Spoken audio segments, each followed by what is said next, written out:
नमस्कार दोस्तों, कक्षा 10वीं का सामाजिक विज्ञान का एक पेपर मिला है जिसका फुल सॉल्यूशन इस वीडियो में हम लोग देखने वाले हैं।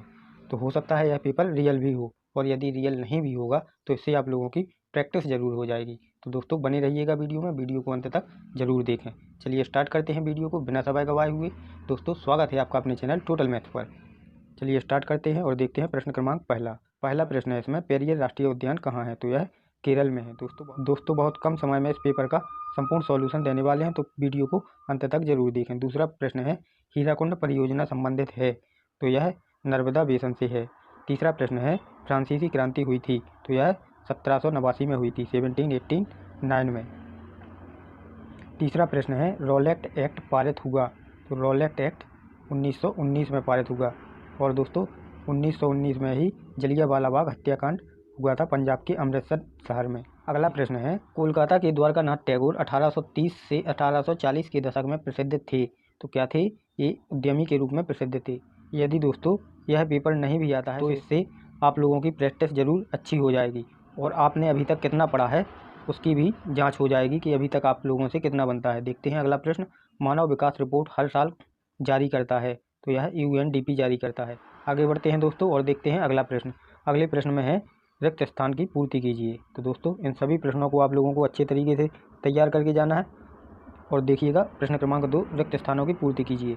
यदि यही पेपर आ गया तो दोस्तों आप लोग बहुत अच्छे अंक प्राप्त कर सकते हैं। तो एक भी प्रश्न को मिस मत करिएगा, सभी प्रश्नों को देखिएगा और सभी के उत्तर भी इस वीडियो में आप लोगों को पता चलने वाले हैं। अगला प्रश्न है, धर्म के आधार पर भेदभाव न करने वाले व्यक्ति को खालिस्तान कहते हैं? तो इसका उत्तर हो जाएगा धर्मनिरपेक्ष। दूसरा प्रश्न है, महात्मा गांधी 1915 में भारत लौटे, इससे पहले वे खालिस्तान में थे? कहाँ थे? साउथ अफ्रीका में। तीसरा प्रश्न है, औसत आय को खालिस्तान भी कहा जाता है? तो औसत आय को प्रति व्यक्ति आय भी कहा जाता है। बेल्जियम में खालिस्तान सरकार है? तो बेल्जियम में लोकतांत्रिक सरकार है। पाँचवा प्रश्न है दोस्तों इसमें, प्रजातांत्रिक सरकार खालिस्तान उत्तरदायी है? तो यह जनता के लिए उत्तरदायी है। छठवां प्रश्न है, औद्योगिक क्रांति सबसे पहले यूरोप के ब्रिटेन देश में हुई? तो इसका उत्तर हो जाएगा ब्रिटेन। आगे बढ़ते हैं दोस्तों और देखते हैं अगला प्रश्न। अगले प्रश्न में पूछा गया है, एक वाक्य में या शब्द में उत्तर, जिसमें पहला प्रश्न है, भारत का सुनहरा रेशा कहा जाता है? दोस्तों यदि आपने अभी तक वीडियो को लाइक नहीं किया है तो वीडियो को लाइक करें, ज़्यादा से ज़्यादा लोगों तक शेयर करें, और चैनल पर नए हो तो चैनल को सब्सक्राइब भी करें, क्योंकि यदि पेपर लीक होता है तो आपको इसकी जानकारी सबसे पहले प्राप्त हो जाएगी इसी चैनल के माध्यम से। इसलिए चैनल को सब्सक्राइब करके रखना है आप लोगों को, ताकि नोटिफिकेशन जल्दी प्राप्त हो। तो दोस्तों प्रश्न क्रमांक 1 का उत्तर हो जाएगा जूट। भारत को सुनहरा रेशा कहा जाता है क्योंकि यहाँ पर जूट पर्याप्त मात्रा में प्राप्त होता है, जूट की खेती की जाती है, इसलिए भारत को सुनहरा रेशा कहा जाता है। दूसरा प्रश्न है, सूचनाओं का आदान प्रदान किस तंत्र में शामिल है? तो सूचनाओं का आदान प्रदान संचार तंत्र में शामिल है। तीसरा प्रश्न है, यूरोपीय संघ का मुख्यालय कहाँ है? तो यह बेल्जियम ब्रुसेल्स में स्थित है। चौथा प्रश्न है, जनमत संग्रह? तो यह प्रत्यक्ष मतदान होता है जो जनता द्वारा किया जाता है। पांचवा प्रश्न है, जमशेदपुर प्रसिद्ध है? तो यह इस्पात उद्योग के लिए प्रसिद्ध है जमशेदपुर। आगे बढ़ते हैं और देखते हैं नेक्स्ट प्रश्न। अगला है वैध शासन। तो वैध शासन वह होता है जब दो शासक एक सत्ता का संचालन एक साथ करते हैं, उसे वैध शासन कहते हैं। आगे बढ़ते हैं दोस्तों और देखते हैं अगला प्रश्न। अगले प्रश्न में सत्य असत्य पूछे गए हैं। तो दोस्तों यदि आपने अभी तक भी वीडियो को लाइक नहीं किया है तो वीडियो को लाइक जरूर करें। पहला प्रश्न है, विनिर्माण उद्योग आर्थिक विकास की रीढ़ माने जाते हैं? यह सत्य है। दूसरा प्रश्न है, महात्मा गांधी ने हिंद स्वराज की रचना 1919 में की? यह भी सत्य है। तीसरा प्रश्न है, रिंडरपेस्ट पशु रोग था जो 1890 में फैला था? यह भी सत्य है। अगला प्रश्न है, शिक्षक, वकील, पुलिस, डॉक्टर की सेवाएं उत्पादन में प्रत्यक्ष रूप से योगदान देती हैं? यह असत्य हो जाएगा दोस्तों।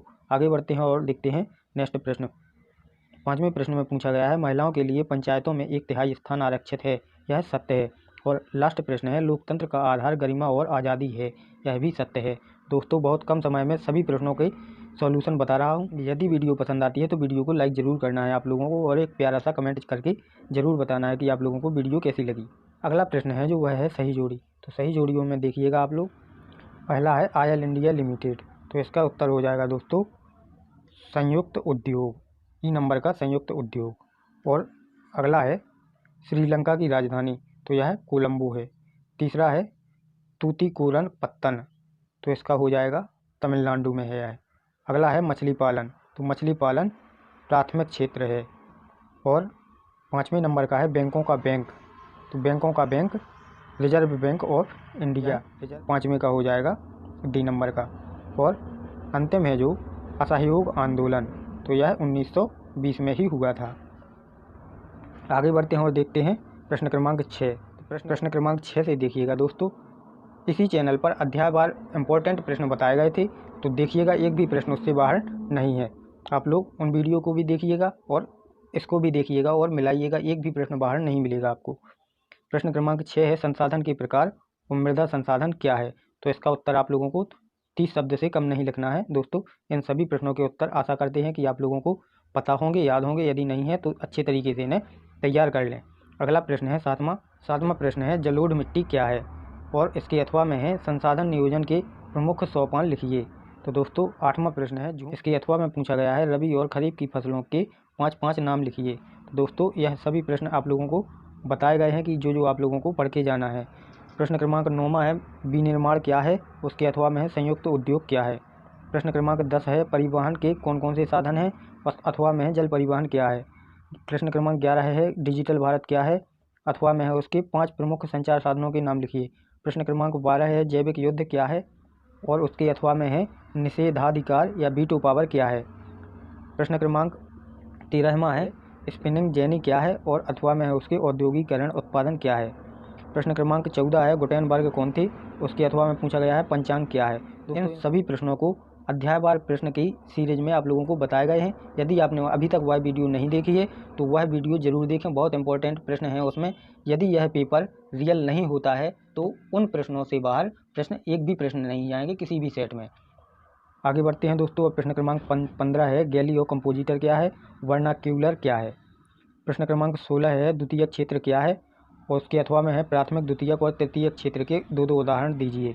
इन सभी प्रश्नों को दोस्तों बताया गया है। प्रश्न क्रमांक 17 है आयात निर्यात क्या है, और इसके अथवा में है कंटेनर क्या है। प्रश्न क्रमांक 18 है वन्य जीव संरक्षण अधिनियम 1972 को समझाइए, और उसके अथवा में है वन और वन्य जीव संसाधनों के प्रकार को समझाइए। अगला प्रश्न है 19वां प्रश्न है मुद्रा क्या है, इसके कार्यों को समझाइए, और अथवा में है मुद्रा विनिमय का एक माध्यम है, समझाइए। आगे बढ़ते हैं और देखते हैं प्रश्न क्रमांक 20वां। प्रश्न क्रमांक 20 में पूछा गया है संघवाद क्या है, इसकी विशेषताएं लिखिए, और सत्ता के विकेंद्रीकरण से क्या आशय है, समझाइए। प्रश्न क्रमांक 21 है भारत के मानचित्र में कोयला उत्पादन क्षेत्र को दर्शाइए। तो इस प्रश्न में दोस्तों आप लोगों को मानचित्र अलग से दिया जाएगा, तो आप लोगों को उस पर मार्क करना है कौन सा कोयला क्षेत्र कहाँ है। तो यदि आप लोगों ने मानचित्र पढ़ा होगा तो आप लोगों को पता होगा इसका। इसके अथवा में प्रश्न पूछा गया है ऊर्जा संसाधनों के संरक्षण की आवश्यकता क्यों है, समझाइए। अगला प्रश्न देखिएगा दोस्तों। प्रश्न क्रमांक 22 सविनय अवज्ञा आंदोलन क्या है, समझाइए, और साइमन कमीशन। दोस्तों इन दोनों प्रश्नों को अपने इंपॉर्टेंट प्रश्न में लिया था मैंने।